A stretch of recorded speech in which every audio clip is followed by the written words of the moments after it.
अस्सलाम वालेकुम, नमस्कार दोस्तों। फ़िलहाल मैं मौजूद हूँ पुन्हाना विधानसभा के लहरवाड़ी गांव में, जहां शुक्रवार की शाम को एक बहुत बड़ा हादसा हुआ। हादसा क्या हुआ वो आप सभी जानते हैं।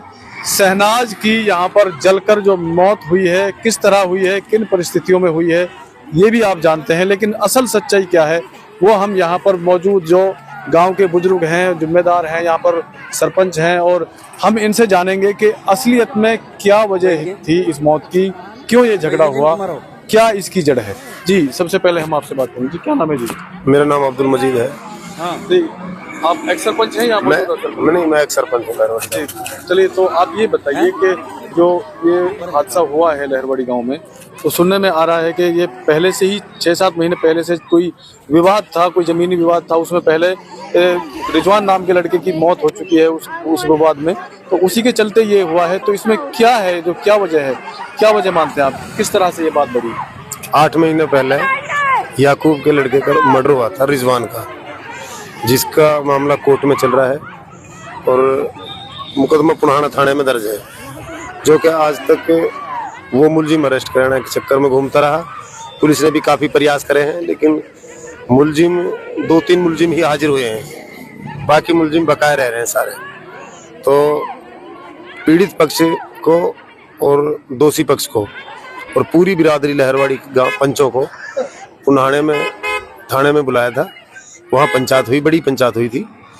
तो वहाँ पे उन्होंने अपील करी कि भाई हमें गांव में बसा दो, और कुछ असामाजिक तत्व जो गांव में होते हैं उनको पता तो रहता नहीं कि भाई गांव में बसने से मर्डर हो जाएगा या कोई झगड़ा हो जाएगा। तो हमने काफ़ी विरोध करा था कि भाई बसाने का तरीका बनाएंगे, बसने तो वो चाहिए, क्योंकि भाई कानून सजा दे रहा है उनको।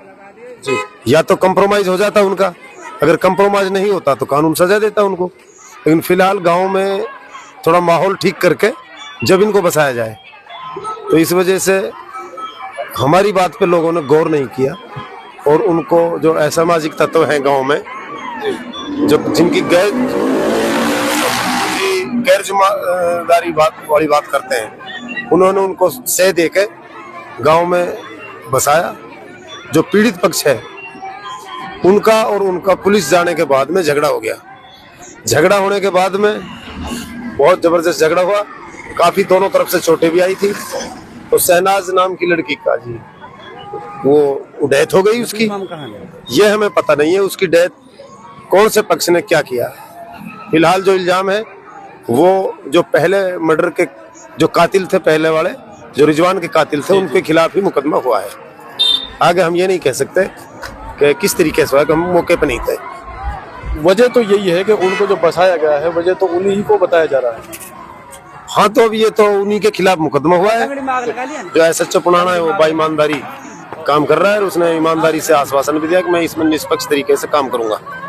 और जो ये शहनाज नाम की लड़की जो जल्द का मर्डर हो गया, जिस लड़की का, तो कितनी पढ़ी लिखी थी? उसके बारे में सुनने में आ रहा है कि वो बहुत पढ़ी लिखी थी गाँव में। नहीं, वो गाँव में पोस्ट ग्रेजुएट लड़की थी, और उसका शायद शनिवार को CTET का पेपर वगैरह भी था, लेकिन उससे पहले ही उसका बेचारी का हादसा हो गया, कत्ल हो गया, उसकी डेथ हो गई।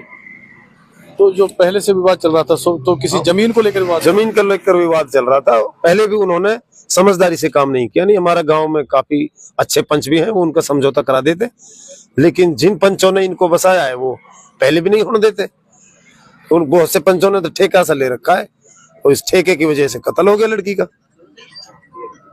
तो आपका मानना है कि जो पंचों ने, जिन्होंने लापरवाही से काम किया, जिनको बसाया, वो भी इस मौत के जिम्मेदार है? हाँ जी, यहाँ जिम्मेदार नहीं है तो वो अल्लाह ताला के ऊपर, तो वहाँ उनको सजा मिलेगी इनसे भी ज्यादा।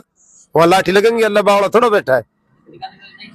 चलिए बॉस जी। बाबा क्या नाम है? मैं ना बोल रही जी कुछ। चलिए, तो जो और यहाँ पर जो लोग हैं वो कोई भी कुछ बोलने के लिए तैयार नहीं है। तो जो असल सच्चाई है वो सरपंच ने बताई है। तो आगे इसमें आगे क्या कार्रवाई होती है, किस तरह का इंसाफ होता है, मिलते हैं किसी और अगली अपडेट में। खुदा हाफिज।